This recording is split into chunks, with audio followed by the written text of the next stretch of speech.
I'm Grits Capone, and I'm here for a song.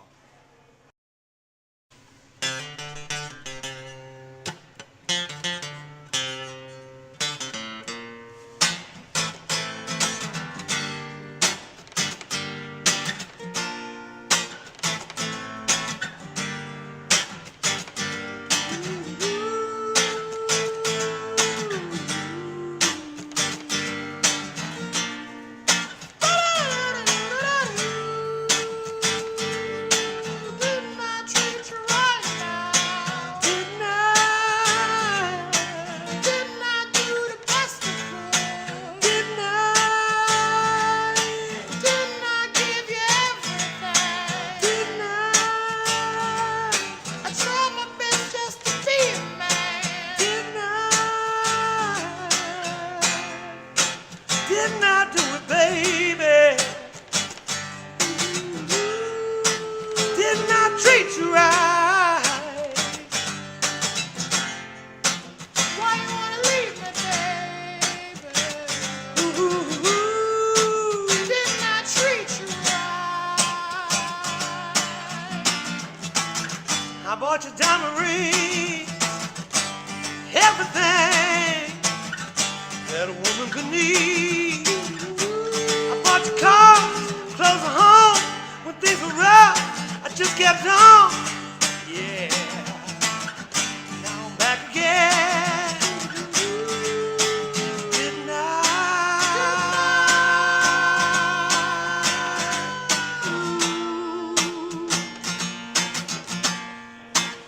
I said, didn't I?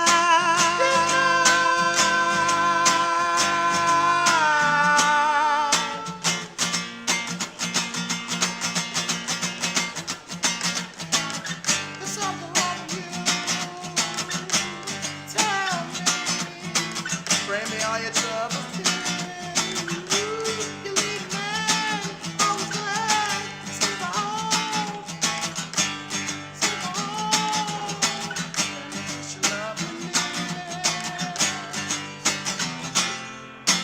Didn't I do it, baby? Didn't I do it right? Why you wanna leave me, baby? Didn't I treat you right? It's a mystery to me that you won't talk to me. What it is that I've done to make me. Oh yeah, come on. So didn't I do it, baby? Didn't I treat you right? Why you wanna leave me, baby? Didn't I treat you right? Hey!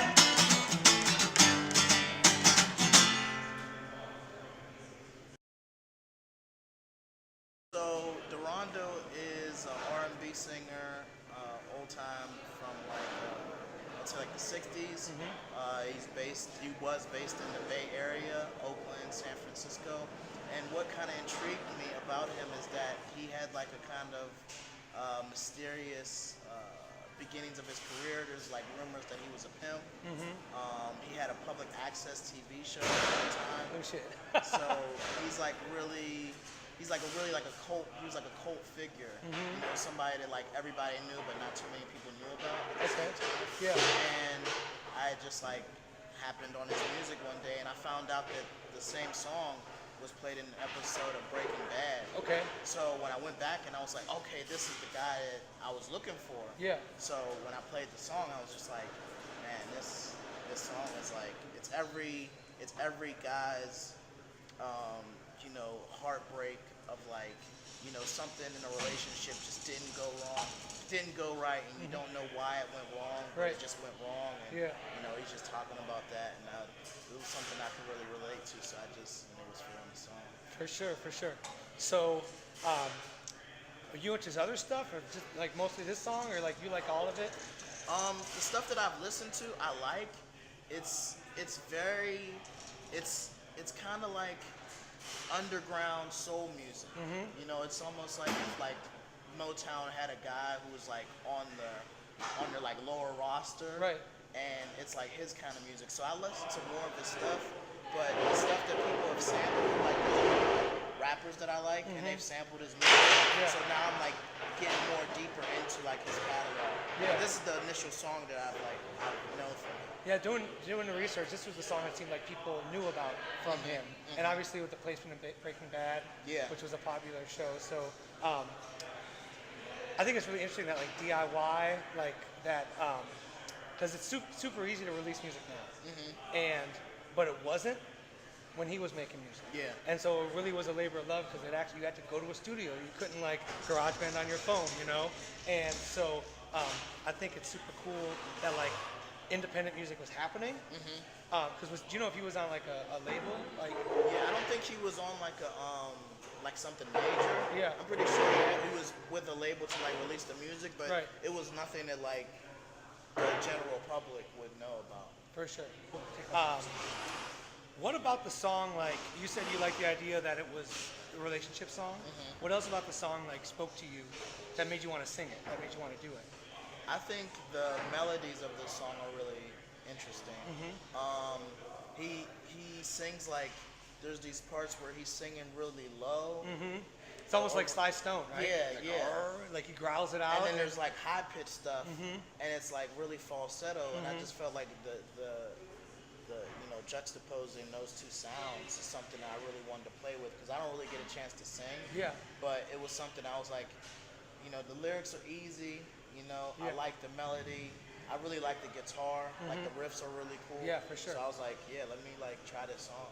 Well, it's funny because when we got here, you said, "What do I do when I can't? I don't know how to Yeah, sing." yeah. But like, you hit all that shit. Yeah. Like, that's awesome. So I don't know, like, you definitely are a singer. Yeah, it's just funny because like I know harmonies, like I know how to sing in the shower and stuff like that, but I wouldn't actually consider myself like a singer. But at the same time, I think we think of singers as either classically trained or being able to hit certain octaves. But you know, some people might think a singer is like somebody who just can carry a tune. Dude, at the end of the day, I believe like if you believe that you are it, and not just believe, but and then do it, then you are. Like if you like you could, there are people who like say they're writers and they don't write shit. They don't sit down to write. Right. So it's like you could identify as a writer, but you're not doing the fucking work.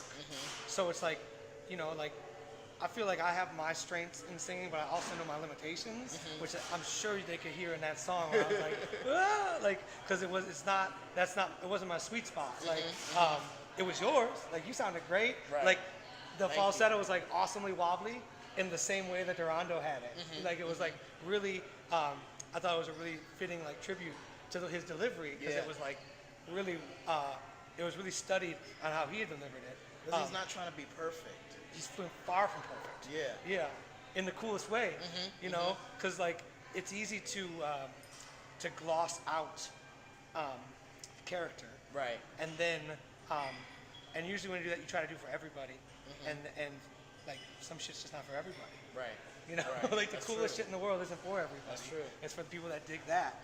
You know, and like I mean, I can't imagine he sold more than a couple thousand of that album when it came out. Right. At the time, Right. and even still now, like what he put out, like it's like Love and Hate put it out recently, like reissued it. It probably still didn't sell more than a couple thousand of it. Right. You know. But to the people that know that song, you know, it's like something can be so popular but be so meaningless, and then something can be, you know, really not so popular but Yeah, mean the world. the fringe. Yeah. The shit on the fringes Yeah. for sure. Yeah, man, that's cool. I definitely like the love song of it, but it is tough too. Like he's definitely not. He's not a wilting flower. No. In it. No. Like he's saying, I did all this stuff. Like, didn't I? Yeah. You know, it's like it's Yeah. almost like tough. He's like, didn't I treat you right? Like you can't deny. Yeah, for sure. You can't deny that this love worked at one time. You know, and I think that as a man, it's just a very honest look at love. You know, because I think sometimes we get caught up and like the bravado and the ego of, you know, being a man and conquering and or getting the girl or you know whatever. But you Yeah. know, actually talking about losing the woman, losing the girl, you know, is very powerful. A little bit braver. Yeah. Yeah, Yeah. for sure. But also like a um, classic theme, Yeah. you know. But it's not like heartbreak, you know. In this one, he's not talking like. Um, I think he's mourning it in a strong way and in a self-righteous way. Yeah. Like. Yeah. Yeah. Very much so. Like, there's nothing to be sad about. I did the best I could. I was a man. You know, like Yeah. I'm walking away from this situation with my head held high.